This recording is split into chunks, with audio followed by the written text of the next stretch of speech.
어깨를 펴고 똑바로 서라. 바닷가재와 영역. 바닷가재는 신경구조가 단순하고 뇌내 신경세포인 뉴런이 커서 신경계를 쉽게 관찰할 수 있다. 이런 특징 덕분에 과학자들은 바닷가재의 신경회로를 정확히 그려낼 수 있었다.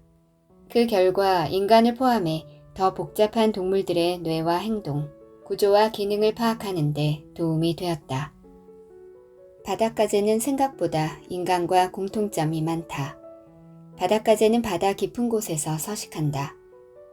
바닷가재 본거지 위에서 다른 바다 생물들의 학살과 죽음이 끝없이 이어지고 그런 혼돈의 부산물이 바닥에 떨어져 내린다. 바닷가재는 자기 영역 안에서 먹잇감을 사냥하고 먹을 만한 부스러기를 찾아 주변을 뒤적거린다. 바닷가재는 안전하게 지낼 수 있는 곳, 수렵과 채집을 편하게 할 수 있는 곳을 원한다. 바닷가재에게도 인간만큼이나 안락한 보금자리가 필요한 것이다. 그런데 이것이 문제이다. 안전한 보금자리는 적고 그런 곳을 원하는 바닷가재는 많기 때문이다. 만약 바다 밑바닥에 사는 바닷가재 2마리가 같은 시각에 같은 영역을 차지하고 같은 곳에서 살겠다고 하면 어떤 일이 벌어질까? 또 바닷가재 수백 마리가 가족을 먹여 살리겠다고 좁은 곳에서 얼마 안 되는 부스러기를 두고 다퉈야 한다면 어떻게 될까? 바닷가재뿐만 아니라 모든 피조물이 이런 문제에 부딪힌다. 봄에 북쪽으로 날아오는 작은 새들도 치열하게 영역 다툼을 벌인다. 새들의 노랫소리는 아름답고 평화롭게 들리지만 사실은 이 영역의 주인은 나라는 것을 사방에 알리는 위협의 함성이다. 맑고 고운 소리로 자신의 주권을 강력히 주장하는 작은 전사인 것이다. 굴뚝새를 예로 들어보자. 갈색 깃털과 재빠른 움직임이 특징인 굴뚝새는 북아메리카에서 흔히 볼 수 있는 새다. 주로 곤충을 잡아먹고 몸집은 주먹만 하지만 무척 활동적이다. 굴뚝새는 비바람을 피할 수 있는 안전한 곳에 둥지를 짓는다. 가까이에서 먹이를 구할 수 있고 짝을 찾기 쉬운 곳이라면 최상급이다. 그런 곳을 발견하면 경쟁자들에게 자기 영역에 얼씬도 하지 말라며 죽기 살기로 덤벼든다. 조류와 영역. 11살 무렵 나는 아버지와 함께 굴뚝새 가족을 위해서 새 집을 만들었다. 18세기 초 포장마차와 비슷한 모양이었는데 앞쪽으로 동전 크기만한 입구를 만들어 놓았다. 작은 굴뚝새에게는 더할 나위 없이 좋은 보금자리였지만 몸집이 큰 새에게는 불편한 집이었다. 우리 이웃집에는 낡은 고무 장화로 만든 새 집이 있었다. 그것도 거의 비슷한 시기에 내가 만들어 나무에 걸어둔 것이었다. 그 새 집은 굴뚝새보다 몸집이 2~3배나 큰 개똥 지바기 새가 너끈히 드나들 수 있을 만큼 입구가 넓었다. 우리 이웃은 그 새 집에 새가 찾아오기를 손꼽아 기다렸다. 아버지는 내게 뒷마당에 앉아 굴뚝새 노랫소리를 녹음했다가 틀면 재미있는 광경을 보게 될 거라고 말했다. 나는 화창한 봄날의 햇볕을 받으며 우렁차게 자기 영역을 알리는 굴뚝새 노랫소리를 몇 분 동안 녹음했다. 그러고 나서 녹음된 소리를 재생하자 굴뚝새는 녹음기 근처를 빠르게 오락가락 하더니 나와 녹음기를 폭격기처럼 공격하기 시작했다. 참새의 3분의 1에 불과한 작은 몸집이지만 기세만큼은 독수리나 다를 바 없었다. 굳이 녹음기를 틀지 않아도 굴뚝새의 그런 행동은 자주 목격됐다. 자기 집 근처 나무에 앉아 쉬는 새가 보이면 여지없이 폭격기처럼 공격했다. 몸집이 더 큰 새들에게도 겁없이 달려들었다. 굴뚝새와 바닷가재는 전혀 다르다. 바닷가재는 날지도 않고 나무에 앉아 노래하지도 않는다. 깃털로 덮인 굴뚝새에게는 딱딱한 껍데기가 없다. 물속에서는 숨을 쉬지 못하고 버터구이가 되지도 않는다.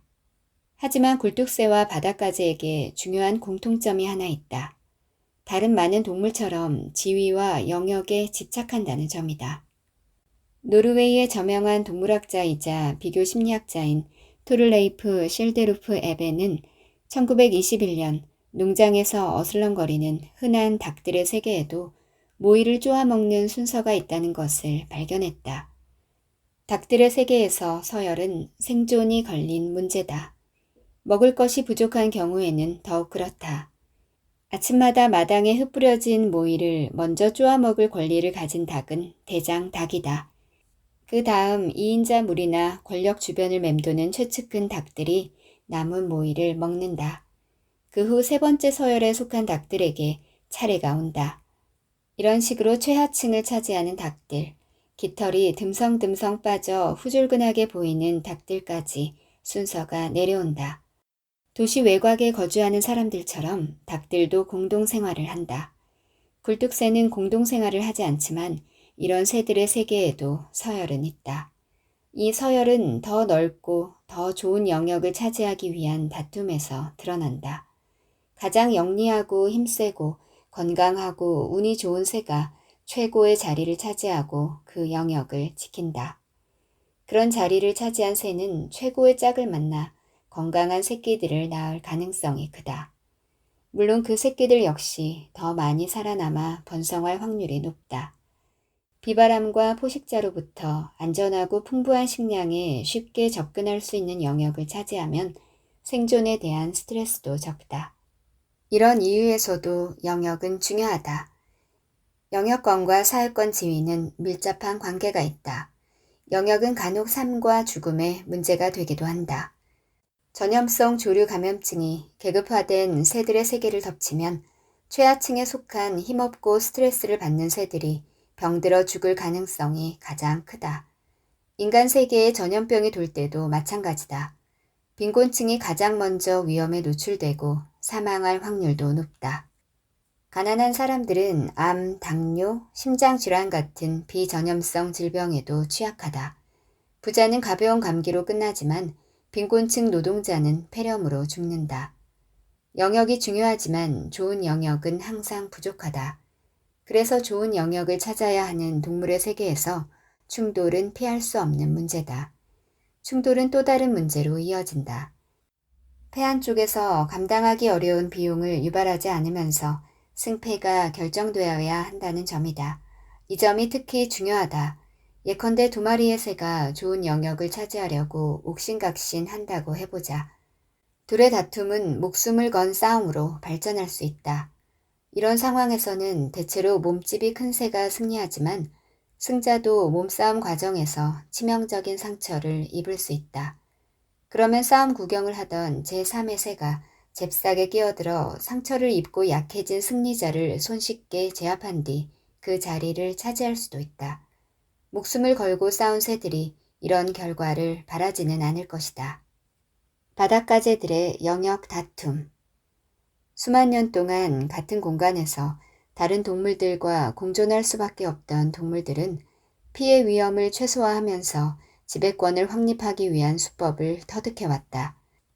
예컨대 서열 싸움에서 패한 늑대는 등을 바닥에 대고 누워 승리자에게 목을 드러낸다. 이때 승리한 늑대는 아무 행동도 하지 않고 패자를 무시한다. 승리자가 된 늑대도 사냥하려면 협력자가 필요하기에 서열 싸움에서 패배한 적이라도 협력자로 받아들여야 한다. 이런 행동은 생명체 세계에서는 흔한 현상이다. 턱수염 도마뱀들은 사회성이 뛰어나 서로 앞발을 흔들며 평화롭게 지내고 싶은 마음을 표현한다. 돌고래는 사냥하는 동안이나 흥분 상태가 지속되는 동안에는 특별한 음파를 내보내 경고함으로써 혹시 모를 충돌 가능성을 억제한다. 바다 밑바닥을 헤집고 다니는 바닷가재도 예외는 아니다. 바닷가재 수십 마리를 잡아 한 곳에 모아놓으면 바닷가재가 서열을 결정하는 의식과 기법을 관찰할 수 있다. 바닷가재는 먼저 새로운 지역을 탐색한다. 세세한 지형을 파악해 피난처로 가장 적합한 곳을 찾아내기 위한 과정이다. 이런 식으로 바닷가재는 새로운 지역에 대해 많은 것을 학습하고 머릿속에 기억해둔다. 보금자리 주변에서 서성대는 바닷가재를 자극하면 재빨리 보금자리로 돌아가 숨는다. 보금자리에서 멀리 떨어진 바닷가재를 자극하면 어떻게 될까? 가장 가까이 있는 피신처로 달아난다. 그 피신처는 과거에 확인하고 기억해둔 곳이다. 바닷가재에게는 천적과 자연의 여러 위협으로부터 안전하게 휴식할 수 있는 은신처가 필요하다. 게다가 바닷가재는 성장하기 위해 탈각 과정을 거쳐야만 한다. 즉, 단단한 껍데기를 벗어야 한다는 뜻이다. 새로운 껍데기가 만들어지는 동안 바닷가재의 부드러운 몸이 외부 환경에 아무런 보호장치 없이 노출된다. 이때 바위 및 틈새는 바닷가재에게 훌륭한 보금자리가 된다. 벗은 껍데기와 폐기물로 입구를 막을 수 있는 곳이라면 더할 나위 없이 좋다. 새로운 껍데기가 만들어질 때까지 바닷가재가 아늑하게 지낼 수 있기 때문이다. 하지만 어느 지역이든 최상급 보금자리는 극소수에 불과하다. 매우 드문 만큼 가치가 크다. 다른 모든 바닷가재도 그런 곳을 찾아 헤매기 때문이다. 좋은 은신처를 찾아 탐험하는 바닷가재들은 결국 서로 마주친다. 학자들은 외톨이로 자란 바닷가재도 다른 바닷가재와 마주쳤을 때 어떻게 행동해야 하는지를 본능적으로 알고 있다는 것을 발견했다. 방어와 공격을 위한 복잡한 행동이 바닷가재의 신경계에 심겨 있다는 뜻이다. 바닷가재들은 권투선수처럼 상대방 주변을 빙빙 돌기 시작한다. 집게발을 크게 벌려 앞뒤로 흔들면서 상대방 동태를 살핀다. 그러면서 눈 밑에 있는 분출기관을 통해 상대에게 특별한 액체를 뿌린다. 그 액체에는 자신의 몸집과 성별, 건강과 감정을 상대에게 전달하는 화학 물질이 들어있다. 때때로 바닷가재는 상대방 집게발이 자기 것보다 훨씬 크면 싸우지 않고 물러서기도 한다. 분출된 액체의 화학 물질 정보도 작고 약한 바닷가재를 물러서게 만든다. 압도적인 힘의 차이로 큰 충돌 없이 분쟁이 마무리되는 경우는 비교적 평화로운 1단계 분쟁이다. 하지만 몸집과 능력이 엇비슷하거나 분출된 액체에 충분한 정보가 담겨있지 않으면 2단계 분쟁으로 넘어간다. 한 녀석이 더듬이를 미친 듯이 휘젓고 집게발을 아래로 접으며 다가서면 상대는 잠시 뒤로 물러선다. 하지만 곧바로 앞으로 나아가며 반격을 시도하면 이번에는 선공을 날린 녀석이 뒤로 물러선다. 이런 실랑이를 서너 차례 반복하다가 둘 중 더 겁이 많은 녀석이 꼬리를 휙 돌려 뒷걸음질로 자리를 뜬다. 도망친 녀석은 좀 더 약한 상대를 만나기를 바라며 다른 곳에서 행운을 시험한다. 만약 어느 쪽도 물러서지 않고 팽팽하게 대치할 경우 3단계 분쟁으로 넘어간다. 이번엔 진짜 전투가 벌어진다. 3단계 분쟁에서는 바닷가재들이 격분하여 포악하게 상대를 향해 진격한다. 집게발을 쭉 뻗고 전투를 시작하면서 상대를 뒤집으려고 시도한다. 뒤집힌 바닷가재는 자칫하면 치명적인 타격을 입을 수 있다는 생각에 대체로 싸움을 포기하고 전쟁터를 떠난다. 어느 쪽도 상대를 뒤집지 못하거나 뒤집힌 녀석이 싸움을 포기하지 않으면 바닷가재의 충돌은 4단계 분쟁으로 넘어간다. 이 단계는 무척 위험하므로 함부로 시작할 만한 단계가 아니다. 적어도 한 녀석은 어쩌면 두 녀석 모두 치명적인 상처를 입을 가능성이 크다. 두 바닷가재는 빠른 속도로 서로에게 접근한다. 집게발을 크게 벌리고 상대 다리나 더듬이 혹은 눈자루같이 튀어나온 부분이나 약한 부분을 움켜잡으려고 한다. 상대방을 움켜잡는 데 성공하면 잽싸게 뒤로 물러서며 집게발로 그 기관을 뜯어내려 한다. 분쟁이 이 단계에 이르면 승자와 패자가 명확히 갈린다. 패자는 거의 살아남을 수 없다. 특히 패자가 승자 영역에서 빠져나오지 못하면 처절한 응징을 당하고 만다. 싸움에서 패배한 바닷가재는 더 싸우려 들지 않는다. 싸우는 동안 보여준 패기 넘치는 공격성은 사라지고 다른 적은 물론 예전에 이겨본 적하고도 싸우려 하지 않는다. 패배한 경쟁자는 자신감을 완전히 잃는다. 그런 상태가 며칠씩 지속되기도 한다. 특히 영역을 지배하던 바닷가재가 패배하면 그 바닷가재의 뇌 구조는 완전히 해체되어 약자에 적합한 새로운 뇌가 만들어진다. 영역 지배자 시절의 뇌는 약자로 전락한 후의 상황을 감당할 수가 없다. 따라서 실질적으로 완전한 해체와 재형성 과정을 거쳐야 한다. 사랑을 잃거나 직장 혹은 사업에서 큰 실패를 겪은 후 고통스러운 변화를 경험한 사람이라면 영역의 지배자에서 패배자로 추락한 바닷가재의 상황을 이해할 수 있을 것이다. 패배와 승리의 신경화학. 뇌화학, 즉 신경화학적 관점에서 패배한 바닷가재와 승리한 바닷가재는 크게 다르다. 이런 차이는 승리와 패배를 받아들이는 자세에서도 나타난다. 바닷가재가 자신만만한 모습인가 아니면 위축된 모습인가는 신경세포의 교감을 조절하는 두 화학 물질인 세로토닌과 옥토파민 비율에 따라 결정된다. 승리하면 세로토닌 비율이 높아지고 패배하면 옥토파민 비율이 높아진다. 세로토닌 수치가 높고 옥토파민 수치가 낮은 바닷가재는 자신감 넘치는 모습으로 으스대며 걷는다. 도전을 받아도 움츠리거나 물러서지 않는다. 실제로 세로토닌은 바닷가재의 몸을 유연하게 만든다. 유연한 바닷가재는 부속 기관들을 쭉 뻗어 더 크고 무섭게 보일 수 있다.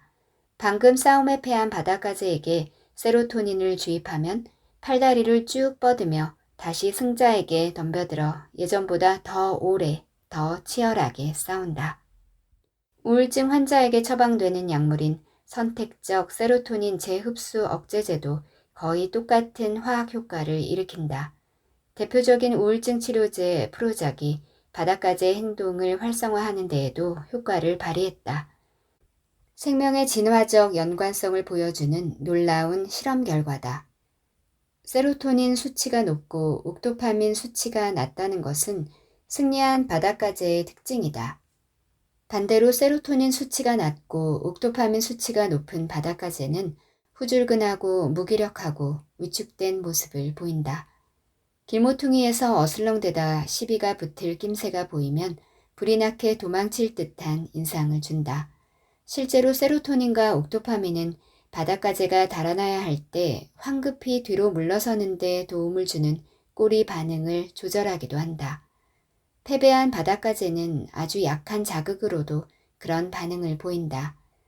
전쟁터에서의 끔찍한 경험 때문에 외상 후 스트레스 장애에 시달리는 군인이나 장기간 학대를 경험한 아동에게 놀람 반사 실험을 해보면 거의 똑같은 반응을 보인다.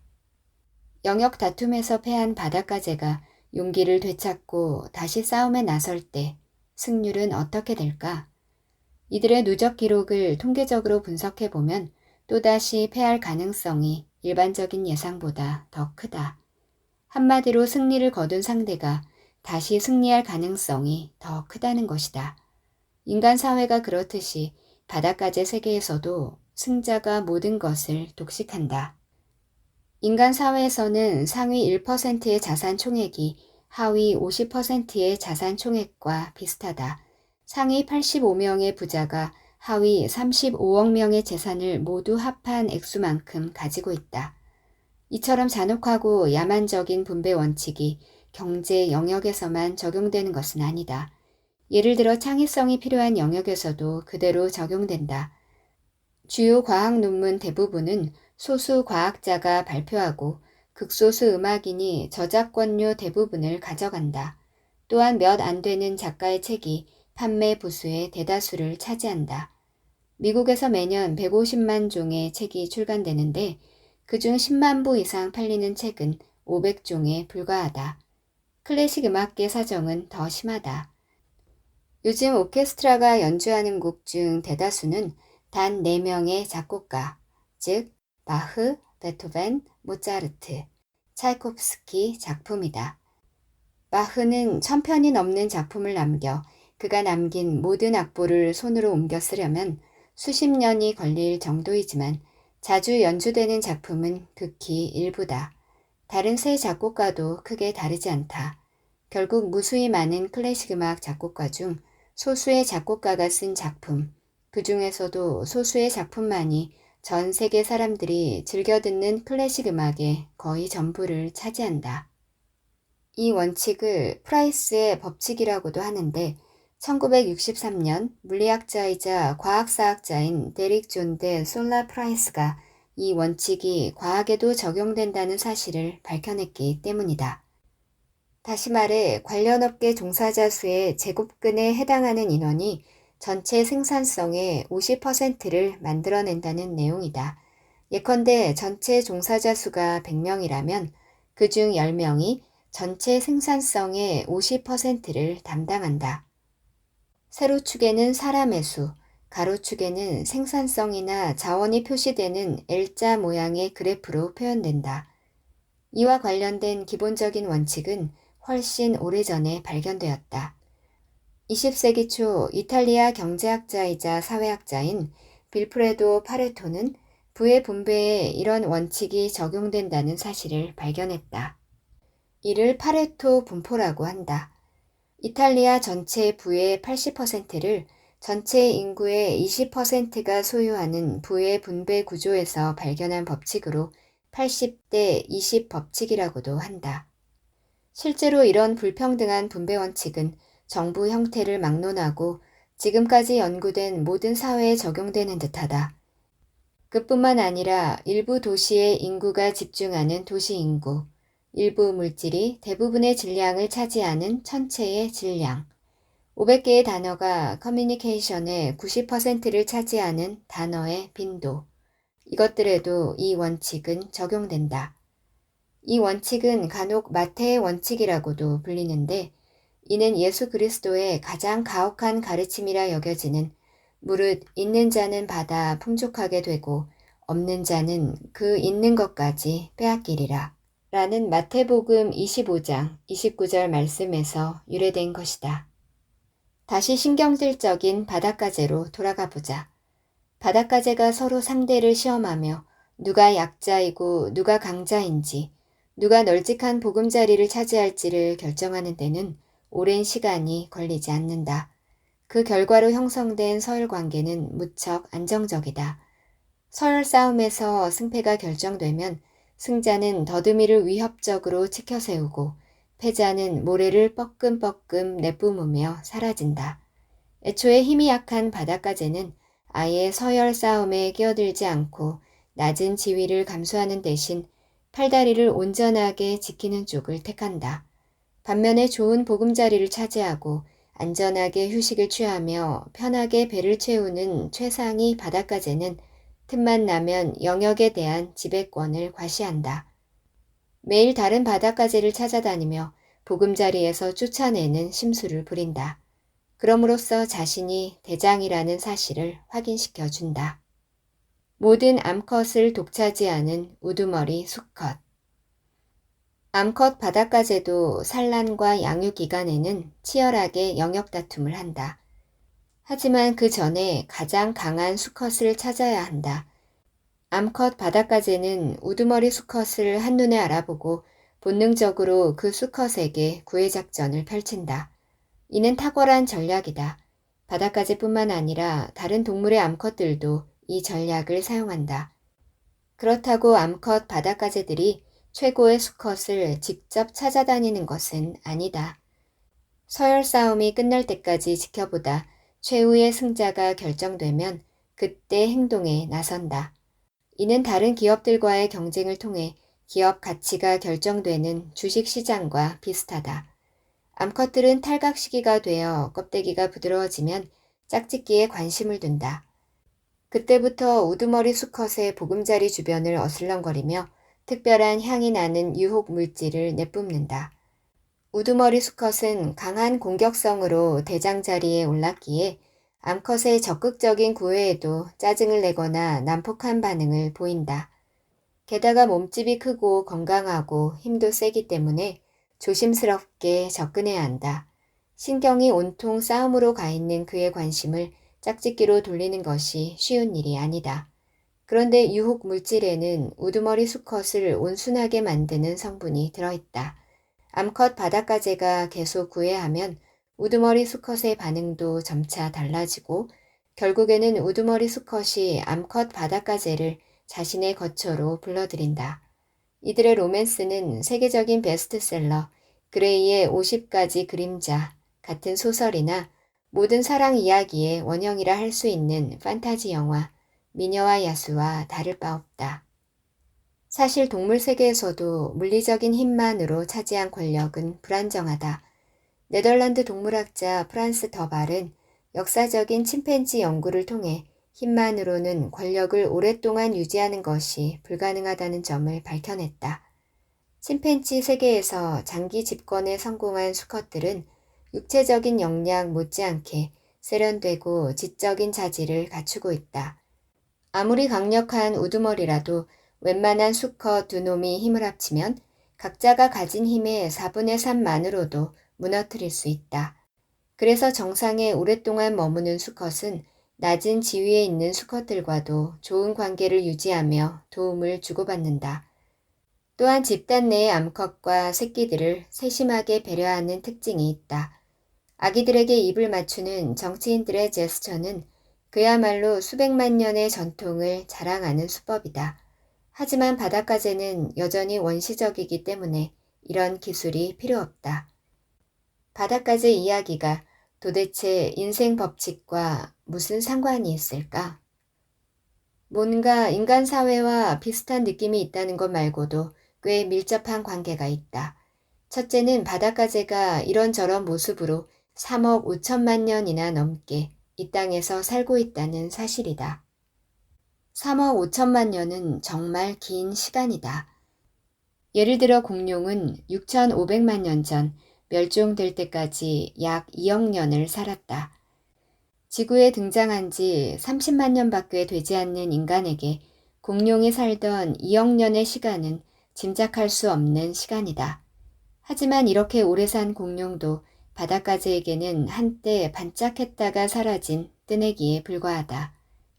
아직 나무가 있지도 않던 3억 년 전 생명체의 뇌와 신경계는 아주 단순했다. 바닷가재는 지금도 그때의 신경계와 크게 다르지 않다. 그런데 그 단순한 뇌와 신경계에서도 사회적 지위와 계급에 대한 정보를 처리하는 신경화학이 작동하고 있었고 지금까지 이어지고 있다. 이는 다시 말해 서열 구조가 생명체의 생존과 적응에 필수적이었다는 뜻이다. 이 점이 이 글의 핵심이라 할 만큼 중요한 부분이다. 마침내 사랑에 빠진 야수 앞에서 암컷 바닷가재는 껍데기를 벗고 가장 약한 상태가 된다. 그래야만 짝짓기를 할 수 있기 때문이다. 어느 순간이 되면 난폭하던 수컷도 다정한 연인이 되어 암컷을 향해 정액을 쏟아낸다. 이들은 암컷 바닷가재 껍데기가 다시 단단해질 때까지 열흘에서 보름 정도를 함께 지낸다. 이 모든 일을 치른 후 암컷은 수정란을 잔뜩 품고 느긋한 발걸음으로 자신의 원래 보금자리로 돌아간다. 그러면 주변에 있던 또 다른 암컷이 우두머리 수컷을 유혹하기 시작하고 똑같은 과정이 되풀이된다. 우두머리 수컷은 최고의 사냥터를 독점하다시피 하고 가장 안전한 보금자리를 차지할 뿐만 아니라 위풍당당한 모습으로 모든 암컷의 구애를 받는다. 수컷 바닷가재가 성공해야 할 이유는 분명해진다. 자연에 대한 몇 가지 오해. 진화는 보수적이다라는 말은 생물학계에서 진리로 통한다. 진화는 자연이 이미 만들어낸 것을 기초로 이루어진다는 뜻이다. 새로운 특성이 더해지고 과거의 특성이 조금 변할 수는 있지만 대부분은 변하지 않고 그대로 남아있다. 박쥐의 날개와 인간의 손, 고래의 지느러미는 골격 구조가 놀라울 정도로 비슷하다. 심지어 뼈의 개수까지 똑같다. 진화는 아주 오래전에 이미 생리학의 기초를 완성해 놓은 것이다. 진화는 대체로 변이와 자연 선택을 통해 이루어진다. 변이는 유전자 조합과 무작위적 돌연변이 등 여러 원인으로 발생한다. 그래서 같은 종이라도 개체가 각기 다르다. 자연은 오랜 기간에 걸쳐 여러 개체 중 생존과 번식에 유리한 개체를 선택한다. 자연 선택설은 영겁의 시간 동안 생명체에게 일어난 연속적인 변형을 설명하는 것처럼 보인다. 그런데 가장 기본적인 개념에 대한 의문이 든다. 자연 선택에서 자연은 정확히 무엇을 뜻하는 걸까? 또 동물들이 적응한다는 환경의 의미는 정확히 무엇일까? 자연과 환경에 대한 다양한 가정이 있지만 가정은 검증을 거쳐야 한다. 마크 트웨인의 말처럼 우리가 뭘 몰라서 공경에 빠지는 것이 아니라 확실히 알고 있다면 공경에 빠지지 않으리라는 착각 때문에 공경에 빠지는 것이다.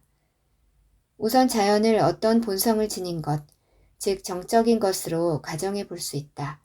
하지만 자연은 정적이지 않다. 깊이 생각하지 않아도 알 수 있는 사실이다. 자연은 정적인 동시에 역동적이다. 환경, 즉 선택하는 자연도 변한다. 도교의 핵심 개념인 음과 양은 이런 관계를 훌륭하게 도식화했다. 도교에서 존재는 음과 양이라는 대립하는 두 원리로 이루어진다. 음과 양은 서양어로 여성성과 남성성 혹은 암컷과 수컷으로 번역된다. 그런데 정확히는 혼돈과 질서를 의미한다. 도교의 상징은 머리와 꼬리가 맞물린 두 마리 뱀을 감싸고 있는 원이다. 혼돈을 뜻하는 검은 뱀의 머리에는 흰 점이 있고 질서를 뜻하는 흰 뱀의 머리에는 검은 점이 있다. 그렇게 표현된 이유는 혼돈과 질서가 언제나 나란히 존재하고 서로 교체될 수 있기 때문이다. 확정된 것은 아무것도 없고 따라서 변하지 않는 것도 없다. 태양의 순환조차 일정하지 않다. 혁명적 변화가 있으면 필연적으로 새로운 질서가 형성된다. 모든 죽음은 곧 형태의 변화를 의미한다. 자연이 정적이라는 생각은 심각한 오류를 낳는다. 자연 선택이라고 할 때 선택이라는 용어에는 적응성이란 개념이 포함되어 있다. 한마디로 선택된 것은 적응성이다. 적응성은 어떤 유기체가 자손을 남길 확률을 뜻한다.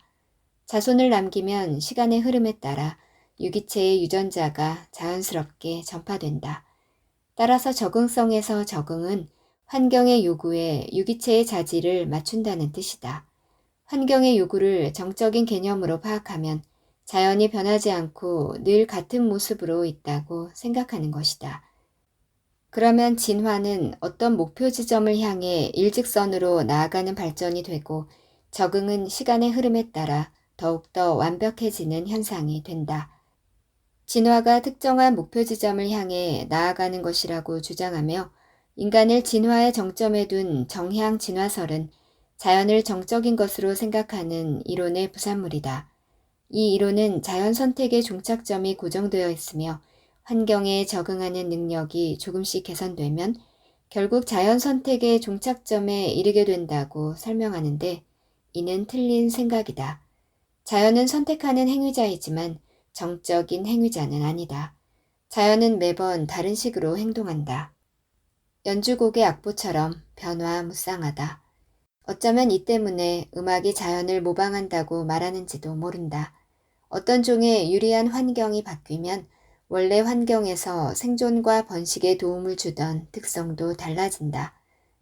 따라서 자연 선택설은 생명체들이 자신이 설정한 특정한 목표에 자신을 정밀하게 맞추어 간다는 가설을 받아들이지 않는다.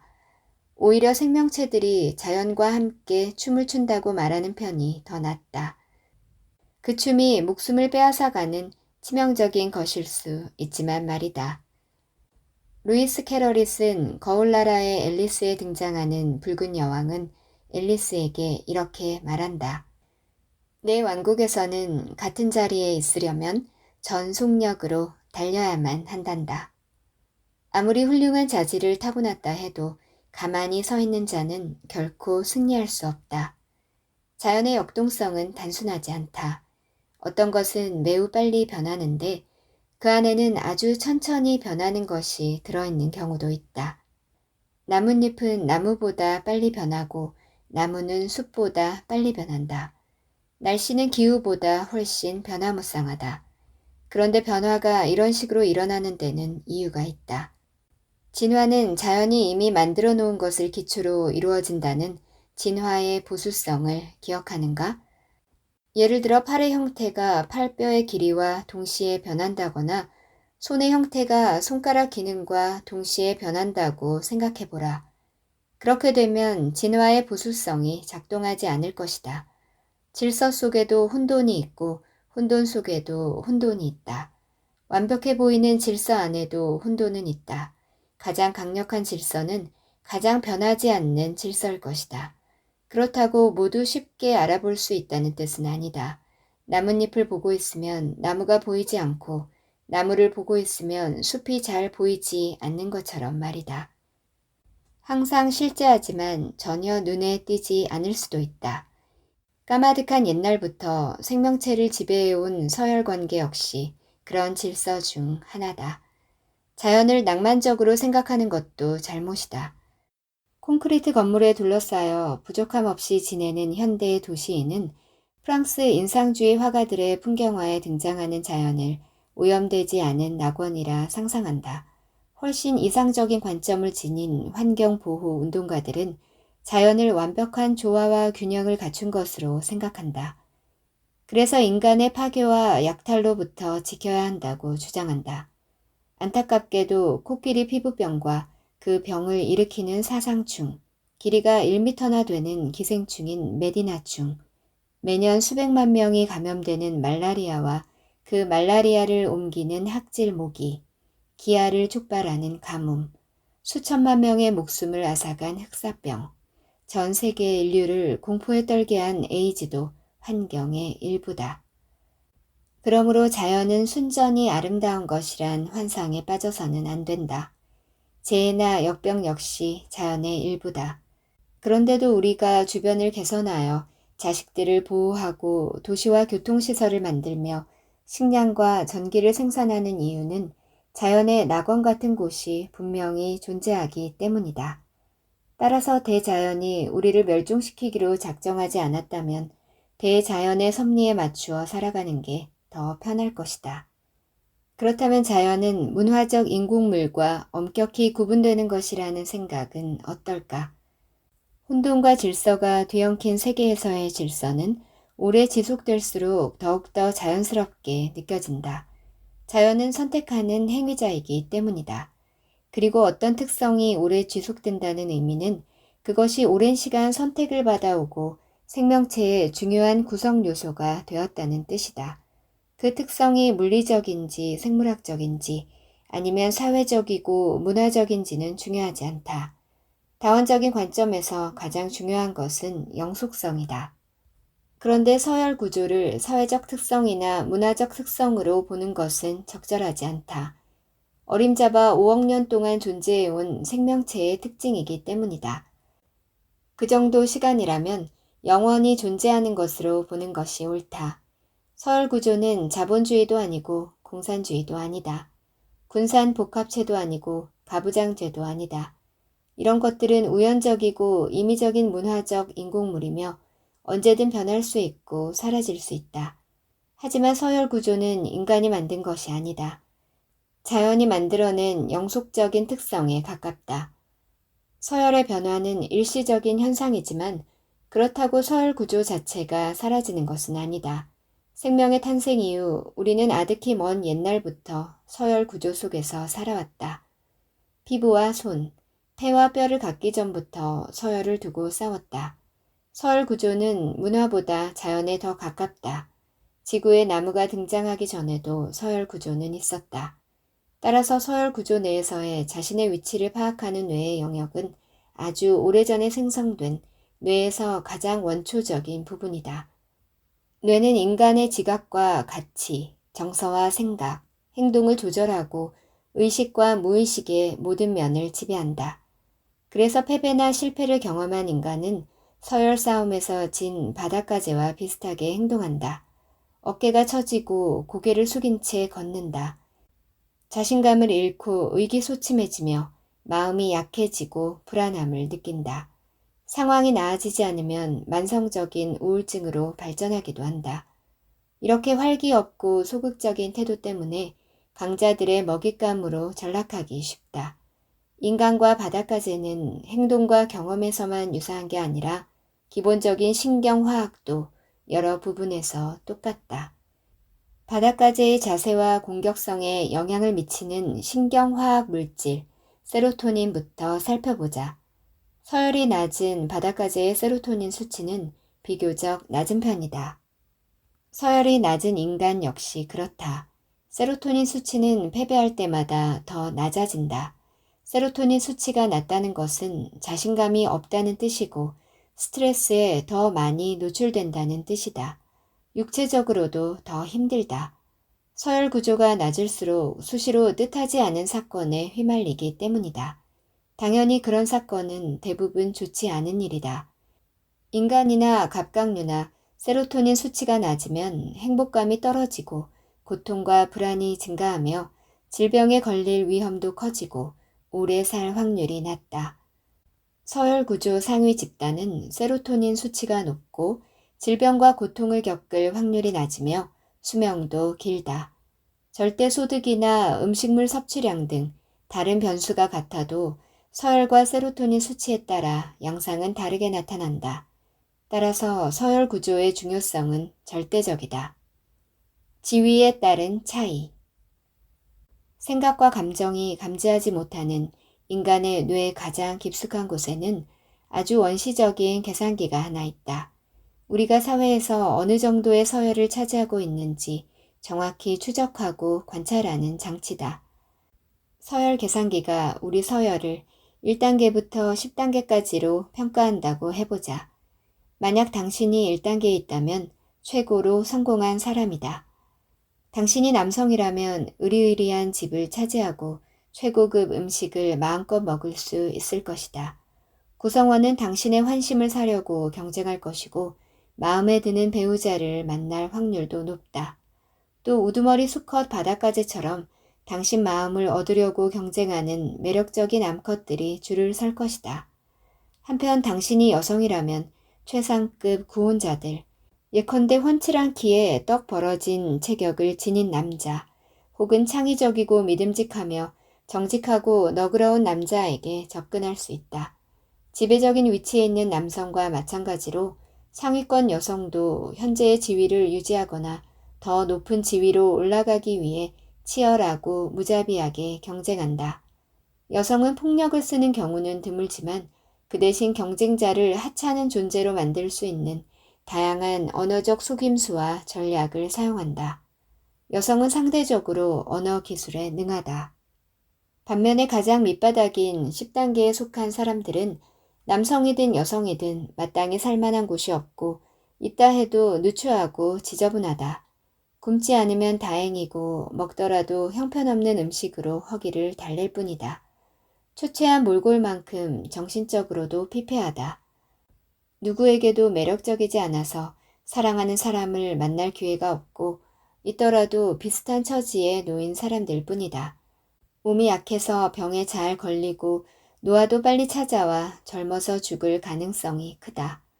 게다가 그의 죽음을 애도해줄 사람도 별로 없다. 돈이 생겨도 거의 도움이 되지 않는다. 돈을 어떻게 쓰는지 모르기 때문이다. 돈에 익숙하지 않은 사람이 돈을 쓰기란 매우 어려운 일이다. 오히려 돈 때문에 마약과 알코올, 도박 같은 위험에 빠지기 쉽다.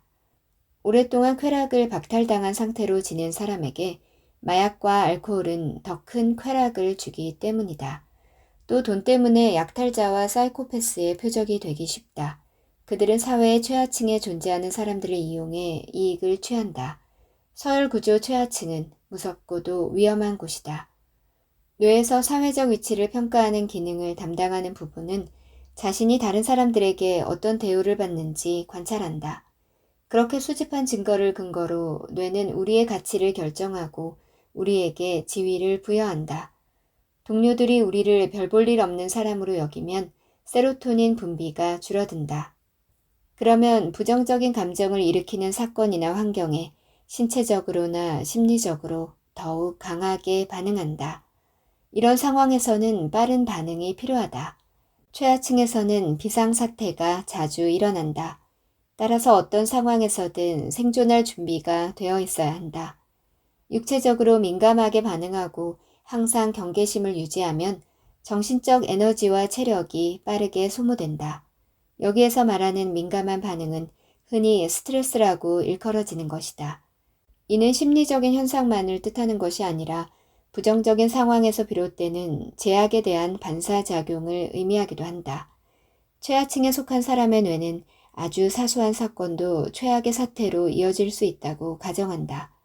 게다가 주변에 좋은 친구가 별로 없어 모든 것을 혼자서 처리해야 한다.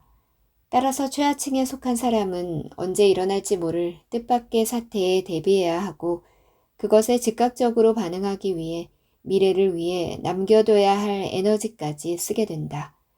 무슨 일이 일어날지 모르는 상황에서는 되도록 모든 것을 할 준비가 되어 있어야 한다. 자동차에 앉아 가속 페달과 브레이크 페달을 동시에 힘껏 누르고 있는 상황과 다를 바 없다. 지나치면 모든 것이 망가지는 법이다.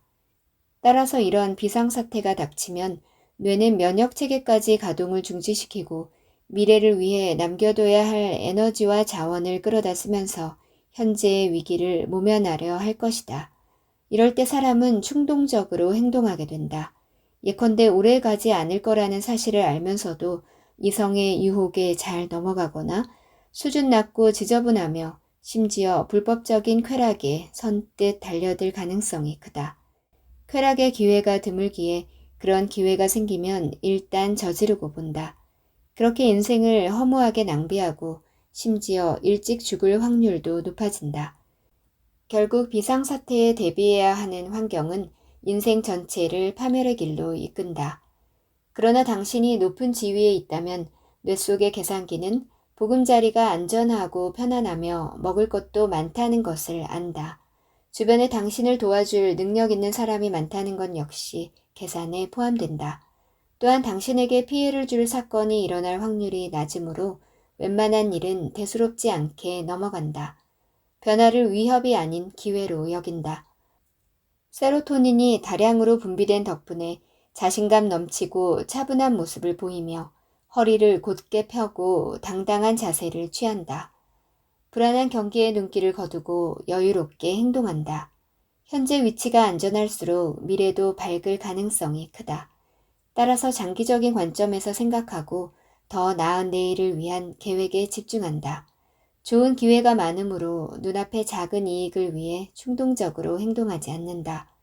더 큰 만족을 위해 작은 만족을 참을 수 있고 신뢰할 수 있고 사려 깊은 시민으로 인정받을 수 있다. 뇌는 어떻게 망가지는가? 그런데 때때로 뇌의 계산기가 제대로 작동하지 않을 수 있다. 수면과 식사가 불규칙할 때 계산 기능이 장애를 일으키는 경우가 많다. 불확실한 상황을 만나면 계산기가 혼란에 빠진다. 몸은 무수히 많은 부분이 연결되어 있어서 완벽하게 준비된 오케스트라처럼 유기적으로 작동해야 한다.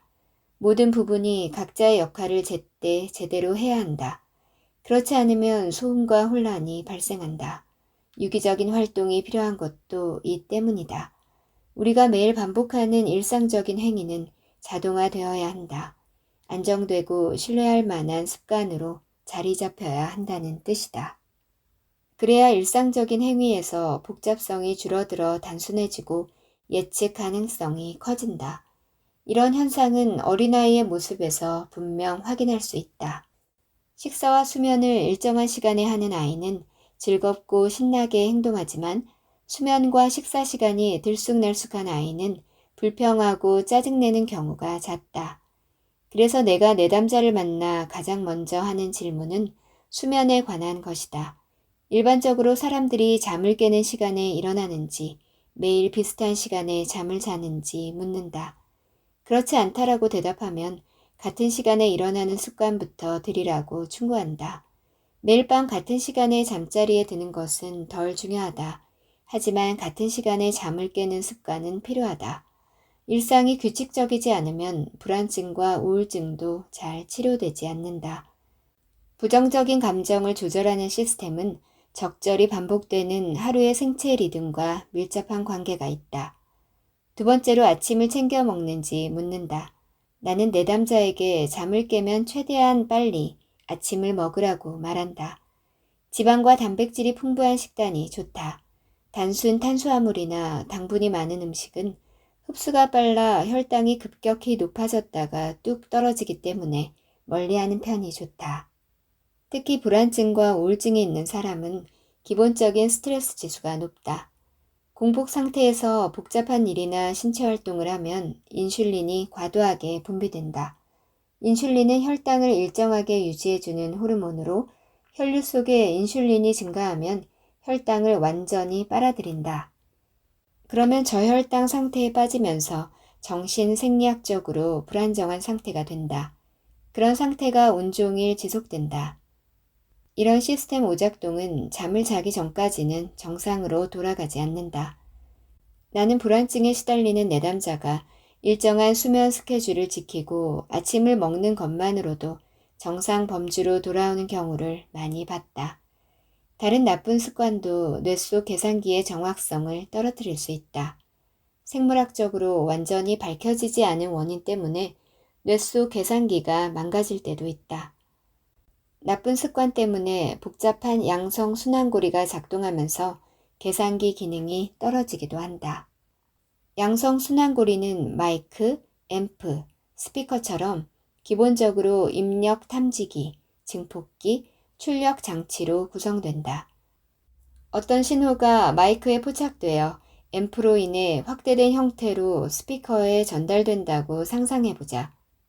여기까지는 특별히 문제가 없다.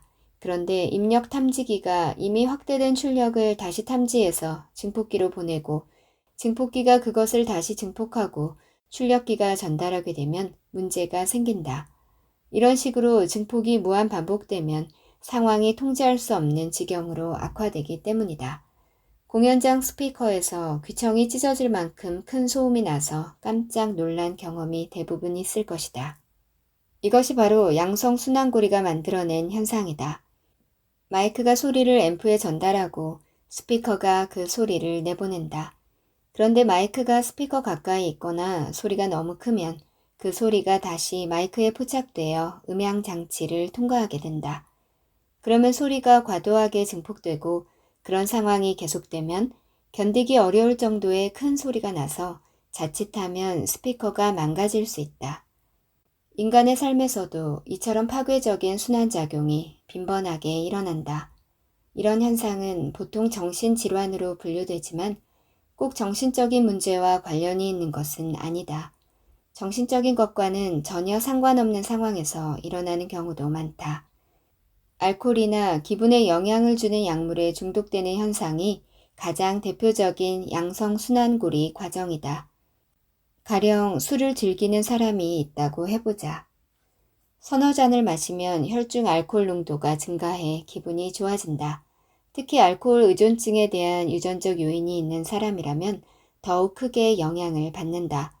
문제는 기분 좋은 상태가 혈중 알코올 농도가 상승하는 동안에만 유지된다는 점이다.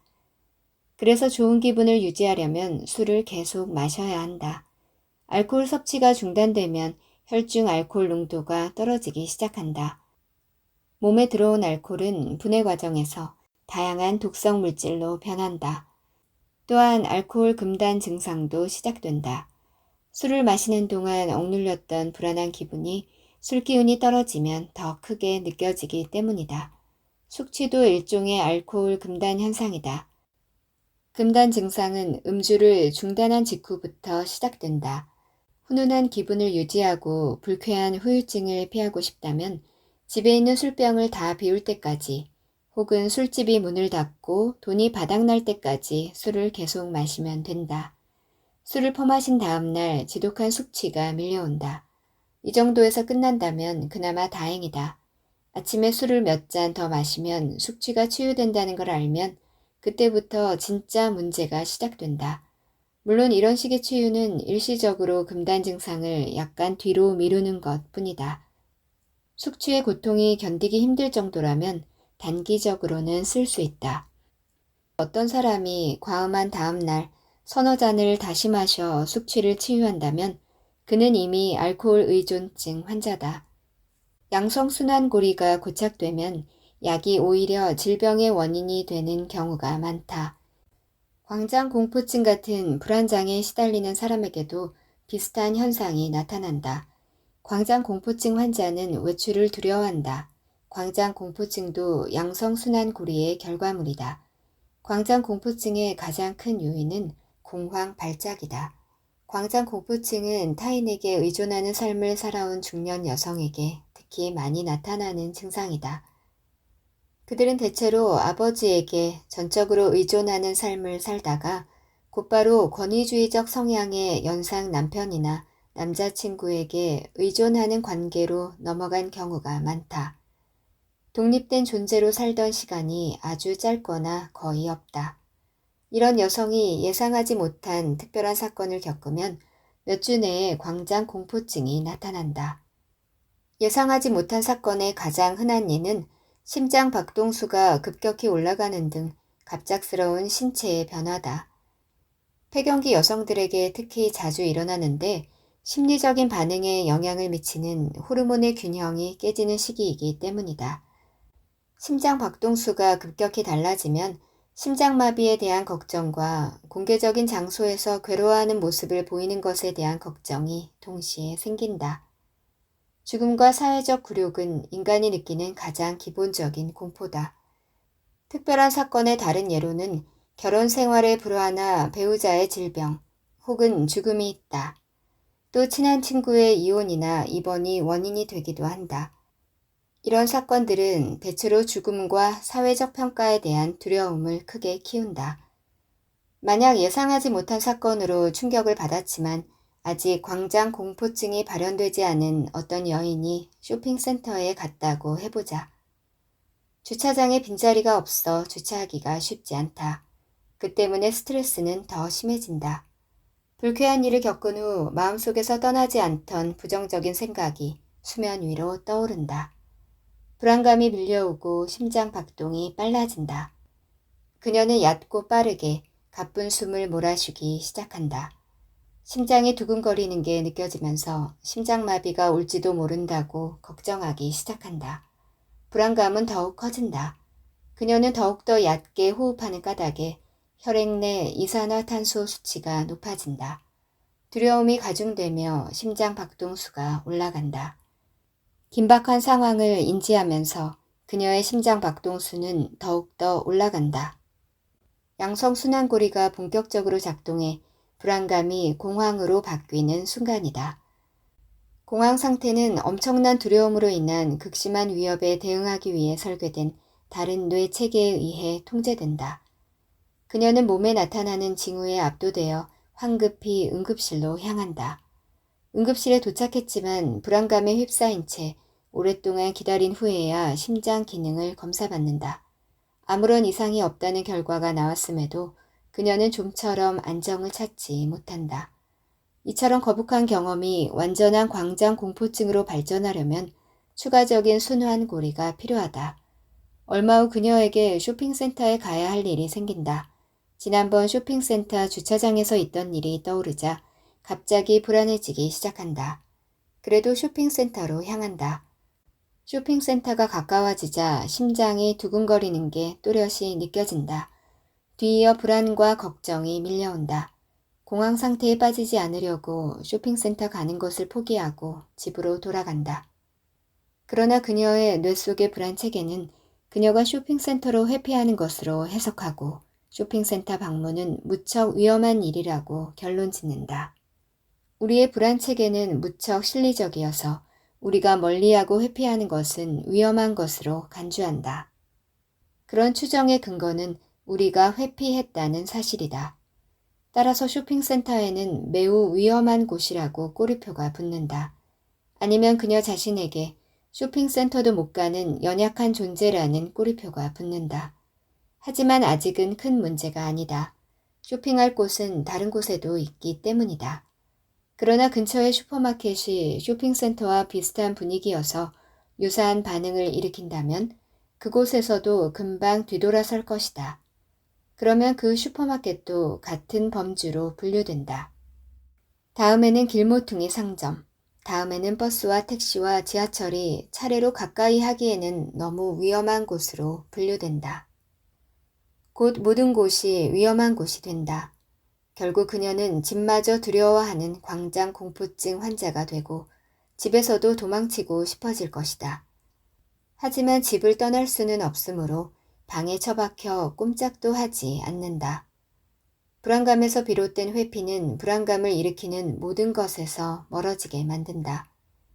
그로 인해 자아는 갈수록 작아지고 위험한 세상은 점점 확대된다. 뇌와 몸과 사회는 상호작용하며 양성순환 고리에 휘말릴 수 있다. 예컨대 우울증을 앓는 사람이 자신을 쓸모없고 거추장스러운 존재, 슬픔에 짓눌려 힘겨워하는 존재로 느끼기 시작하면 친구나 가족과의 접촉을 피한다. 그러면 더욱 고립되고 외로워지므로 쓸모없고 거추장스러운 존재라는 기분을 떨쳐내기가 어렵다. 그 결과 외부와의 접촉을 더욱더 피하게 된다. 이런 식으로 우울증은 점점 심해져 간다. 매우 깊은 정신적 상처, 즉 정신적 외상을 겪었다면 그 상처가 축소되고 줄어들기보다는 더 크고 깊은 상처로 발전할 가능성이 크다. 유년기와 청소년기에 잔혹하게 학대받은 경험이 있는 사람들에게 자주 확인되는 현상이다. 그들은 불안해지면 쉽게 냉정을 잃는다. 또한 도전과 반발로 오해받을지 모른다는 걱정에 고개를 푹 숙이고 상대와 눈을 마주치지 않으려고 한다. 학대에서 비롯된 상처는 학대가 끝난 후에도 지속될 수 있다. 어렸을 때 괴롭힘을 당한 사람이 자라서 큰 성공을 거두어 상당히 높은 지위에 올랐다고 해보자. 하지만 그는 성공의 기쁨을 제대로 누리지 못한다. 과거 암울한 현실에 적응하는 데 필요하던 생리적 반응이 이제는 역효과를 내기 때문이다. 그들은 습관적으로 자신을 나약한 사람으로 간주한다. 그로 인해 불필요하게 스트레스와 불안감에 시달린다. 방어적인 자세가 몸에 배어 어른들 세계에서도 따돌림과 괴롭힘의 대상이 되기 쉽다. 이때 가해자들은 일반적인 기준에서 성공하지 못한 사람들이다. 과거의 학대가 남긴 심리적 상처 때문에 성인이 된 후에도 학대받을 가능성이 큰 것이다. 하지만 상식적으로 생각할 때 그들이 학대당할 이유는 없다. 다양한 교육과 경험을 통해 지적으로 성숙해졌고 예전에 살던 곳에 살지 않으며 객관적인 지위도 향상되었기 때문이다. 허리를 세우고 가슴을 펴야 하는 이유. 괴롭힘을 당하는 이유 중 하나는 피해자들에게 맞서 싸울 힘이 없기 때문이다. 상대보다 신체적으로 약한 사람들이 괴롭힘을 많이 당한다. 어린아이들이 겪는 괴롭힘의 가장 흔한 원인도 체격 차이다. 7살짜리는 아무리 힘센 녀석이라도 10살짜리를 이길 수 없다. 하지만 성인의 세계에서는 이런 힘의 차이가 사라진다. 체격이 어느 정도 비슷해진 이유도 있지만 성인이 된 후 물리적인 위해를 가하는 사람은 엄한 처벌을 받기 때문이다. 남녀의 차이는 예외인데 일반적으로 남자가 여자보다 더 크고 힘이 세다. 그런데 괴롭힘을 당하는 가장 흔한 이유는 맞서 싸울 생각이 없기 때문이다. 이는 기질적으로 동정심이 많고 자기 희생적인 사람에게서 주로 나타나는 현상이다. 특히 저항을 부정적으로 생각하는 사람 혹은 가학적 성향을 지닌 사람을 맞닥뜨릴 때 그에 따른 고통을 묵묵히 받아들이는 사람 등이 이에 속한다. 잘 우는 아이일수록 괴롭힘을 당하는 일이 많은 것처럼 말이다. 또 공격적인 행동은 무조건 잘못된 행동이라고 생각하는 사람들 역시 피해자가 될 가능성이 크다. 그들은 합당한 분노의 감정 역시 비도덕적이라고 생각한다. 실제로 내가 만나본 내담자 중 폭압적 성향이나 과도한 경쟁심에 예민하게 반응하는 사람들은 그런 성향과 관련된 모든 감정을 억누르는 경우가 많았다. 그런 사람은 대체로 화를 잘 내고 간섭이 심한 아버지 밑에서 성장했다. 심리작용은 결코 1차원적으로 일어나지 않는다. 분노와 공격성은 잔혹 행위와 대혼란을 초래할 무서운 잠재력을 가지고 있다. 하지만 그와 동시에 갈등과 불확실성과 위험이 가득 찬 시기에도 억압에 맞서고 진실을 말하며 결연히 전진할 수 있는 원초적인 힘도 가지고 있다. 분노와 공격성의 장점과 단점은 이렇게 상쇄된다. 동정적이고 자기 희생적인 성향이 강한 사람, 순진해서 남에게 쉽게 이용되는 사람은 자신의 공격성을 엄격한 도덕적 잣대로 제한하기 때문에 자신을 지키는 데 필요한 정의로운 분노마저 표출하지 못한다. 예컨대 당신이 누군가를 물어뜯을 수 있다면 물어뜯을 일은 일어나지 않는다. 공격성과 폭력성을 적절하게 사용할 수 있으면 공격 능력을 실제로 사용할 일은 오히려 줄어들기 때문이다.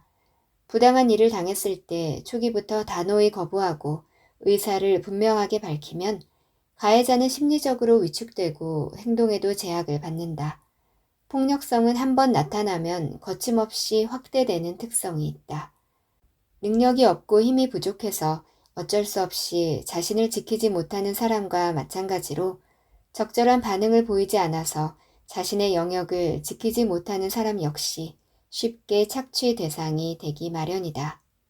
착하고 순진한 사람들은 일반적으로 단순한 몇 개의 격언을 생각과 행동의 지침으로 삼는다.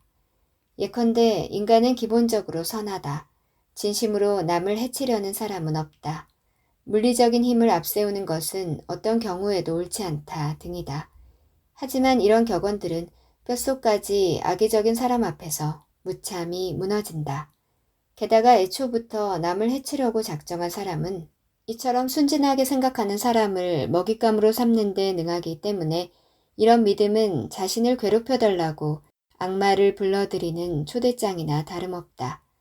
그런 상황에 부딪히면 인간은 기본적으로 선하다라는 유형의 격언은 바뀌어야 한다. 심리 상담 과정에서 만난 내담자들 중에는 선한 사람은 절대 화를 내면 안 된다고 생각하는 이가 많다. 그때마다 나는 그들이 억울한 피해자가 될 수밖에 없는 냉혹한 현실에 눈을 뜰 수 있도록 조치를 취한다. 괴롭힘을 당하는 걸 좋아하는 사람은 없다. 그러나 많은 사람이 주변의 괴롭힘을 꽤 오랜 시간 견뎌낸다. 나는 그들이 느끼는 억울함은 다름 아닌 화가 난 상태라는 것을 알려준다. 화가 난다는 것은 어떤 조치를 취해야 한다는 신호다. 행동으로 옮기지는 않더라도 말로라도 자신의 의사를 표현해야 한다. 다음 단계에서는 그런 행동이 개인적 차원에서는 물론이고 사회적 차원에서도 가해 행위 확대를 막는 방법의 하나라고 생각하도록 유도한다. 어떤 관료주의 체제든 그 안에는 수준 낮은 권위주의자가 많다. 그들은 오로지 자기의 권한을 과시하고 강화하려는 목적으로 쓸데없는 규제와 절차를 만들어낸다. 그런 부당한 행동 때문에 주변 사람들은 고통을 받는다. 그런데 그런 부당함으로 인한 피해를 표현하면 그들의 병적인 권위의식은 제한받는다.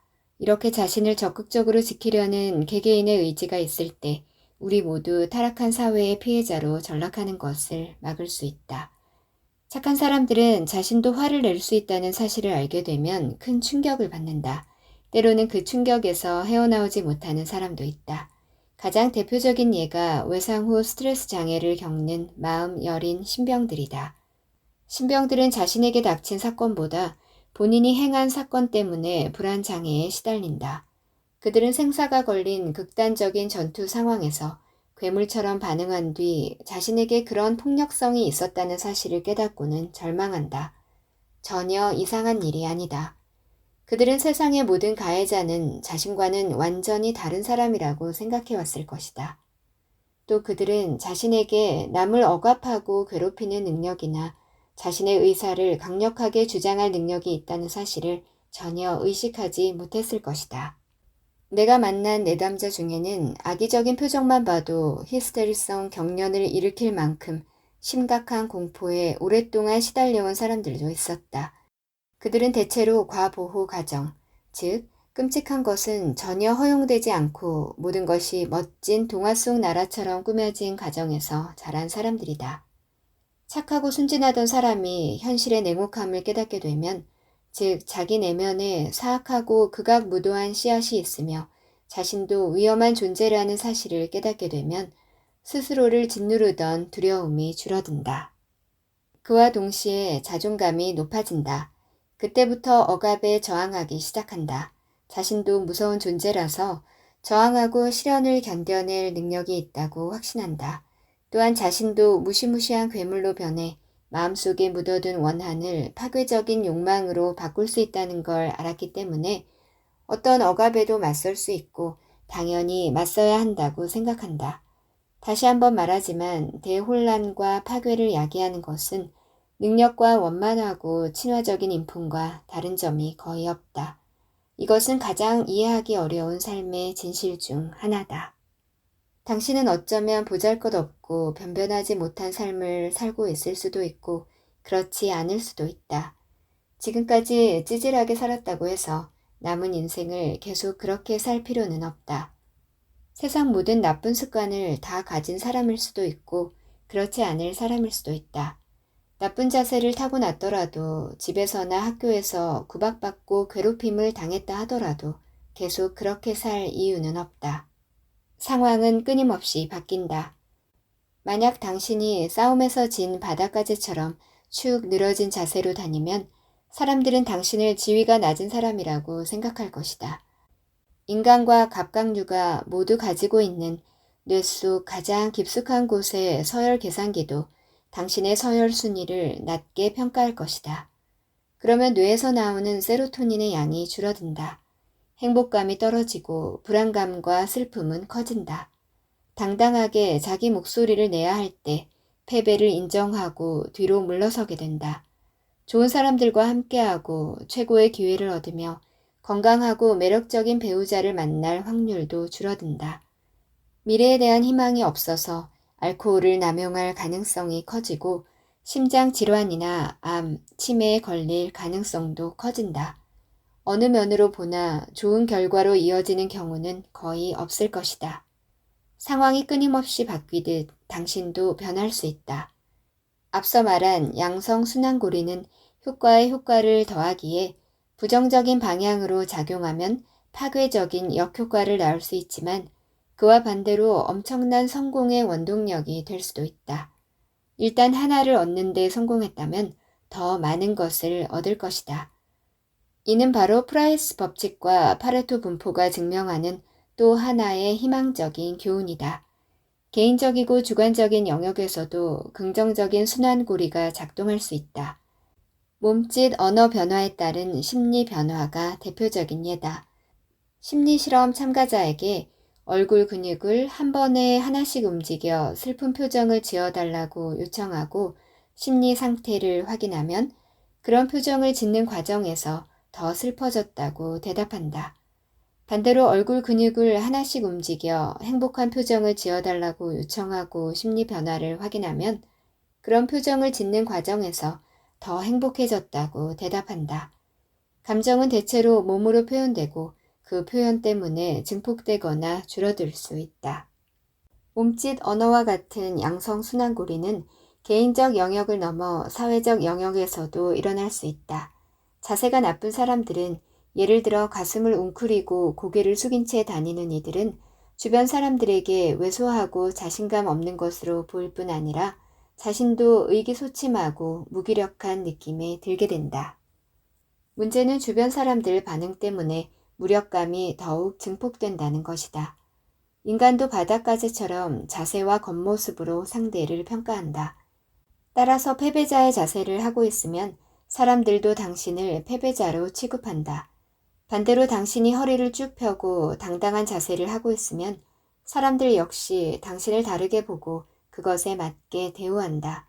이쯤에서 이런 반론이 나올 만하다. 밑바닥은 분명히 있고 밑바닥에 속한 사람들도 분명히 있다. 이런 위치에서 자세를 바꾸는 것만으로도 변화를 기대할 수 없다. 내가 만약 가장 밑바닥에 있는 사람인데 똑바로 서서 위압적인 모습을 보인다면 나를 다시 끌어내리려는 사람들의 관심만 끌 뿐이다. 충분히 일리가 있다. 그러나 어깨를 펴고 똑바로 선다는 것은 겉모습에만 관련된 법칙이 아니다. 우리는 몸뚱이로만 이루어진 존재가 아니라 정신적 존재이기도 하다. 몸을 똑바로 하라는 말에는 정신 역시 똑바로 하라는 요구가 들어있다. 똑바로 선다는 것은 존재의 부담을 자진해서 받아들인다는 뜻이다. 우리가 삶의 요구에 자발적으로 응답하면 신경계가 완전히 다른 식으로 반응한다. 예컨대 재앙 앞에서 얼어붙지 않고 적극적으로 도전한다. 만약 용을 만난다면 겁에 질려 움츠러드는 것이 아니라 오히려 용이 모아둔 황금을 찾아 나선다. 더 높은 서열을 차지하기 위해 당당하게 앞으로 나서고 자신의 영역을 지키고 키우고 개선하려는 의지를 보인다. 이런 모든 변화가 물리적 재구성이나 개념적 재구성을 통해 현실적으로 또 상징적으로 구체화된다. 어깨를 펴고 똑바로 선다는 것은 두 눈을 크게 뜨고 삶의 엄중한 책임을 다하겠다는 의미다. 어깨를 펴고 똑바로 선다는 것은 혼돈을 질서로 바꾸기 위해 적극적으로 노력하겠다는 의지의 표현이다. 자신의 약점이 무엇인지 알고 그것을 기꺼이 받아들이며 인간의 유한성과 죽음을 모르던 어린 시절의 낭만이 끝났음을 인정하겠다는 뜻이다. 또한 생산적이고 의미 있는 현실을 만들기 위해 어떠한 희생도 감수하겠다는 뜻이기도 하다. 어깨를 펴고 똑바로 선다는 것은 방주를 지어 홍수로부터 세상 사람들을 지키고 폭정으로 고통받는 사람들을 이끌고 사막을 건너겠다는 의미다. 안락하고 편안한 집을 떠나겠다는 뜻이고 과부와 어린아이를 무시하는 사람들에게 예언을 전하겠다는 의미다. 어깨를 펴고 똑바로 선다는 것은 옳은 것과 편한 것이 충돌하는 지점에서 십자가를 짊어지겠다는 뜻이다. 폭압적이고 엄격해서 죽은 것과 다름없는 질서를 원래의 출발점인 혼돈으로 되돌리겠다는 뜻이며 그 결과로 닥치는 불확실함을 견뎌냄으로써 궁극적으로 더 의미 있고 더 생산적이고 더 좋은 질서를 만들겠다는 의미다. 따라서 자세부터 반듯하게 바로잡아야 한다. 구부정하고 웅크린 자세를 당장 버려라. 당신 생각을 거침없이 말하라. 바라는 것이 있으면 그런 권리를 가진 사람처럼 당당하게 요구하라. 다른 사람들이 가진 권리만큼 나에게도 그런 권리가 있다고 생각하라. 허리를 쭉 펴고 정면을 보고 걸어라. 좀 건방지고 위험한 인물로 보여도 괜찮다. 세로토닌이 신경회로를 타고 충분히 흐를 것이고 그러면 두려움도 사라질 것이다. 그 결과 당신 자신은 물론 많은 사람이 당신을 유능한 실력자라고 생각하게 된다. 최소한 그 반대로 생각하지는 않을 것이다. 이런 긍정적인 반응 덕분에 불안감이 줄어들기 시작한다. 사람들이 주고받는 대화에서 그들의 사회적 지위를 짐작할 만한 단서를 찾아내기가 쉬운데 당신의 대화 역시 어색하게 중단되는 일 없이 매끄럽게 이어지게 된다. 많은 사람과 좋은 관계를 맺고 그들에게 긍정적인 인상을 남길 기회가 늘어난다. 그 결과 당신에게 좋은 일이 일어날 확률이 높아지고 실제로 좋은 일이 생기면 자신감도 커진다. 자신감과 용기를 찾은 당신은 자신의 약점과 강점을 있는 그대로 받아들이고 더 나은 사람이 되기 위해 좁고 험난한 길이라도 마다하지 않을 것이다. 사랑하는 사람이 큰 병에 걸리거나 부모님이 돌아가시더라도 그 아픔을 견뎌낼 수 있을 것이다. 절망의 늪에 빠진 사람들에게 용기와 힘을 북돋아 줄 수도 있을 것이다. 또 대담해진 당신은 삶이라는 항해를 새롭게 시작하고 당신에게 주어진 정의로운 운명의 길을 걸을 것이다. 이때 당신이 찾은 삶의 의미는 죽음이라는 절망 앞에서 흔들리지 않을 것이다. 이제 당신은 삶에서 피할 수 없는 무거운 짐을 기꺼이 짊어지면서도 그 속에서 기쁨을 찾을 수 있을 것이다. 싸움에서 승리한 바닷가재를 기억하라. 바닷가재는 3억 5천만 년 동안 이어져 온 삶의 지혜를 알고 있다. 똑바로 서라. 가슴을 펴고.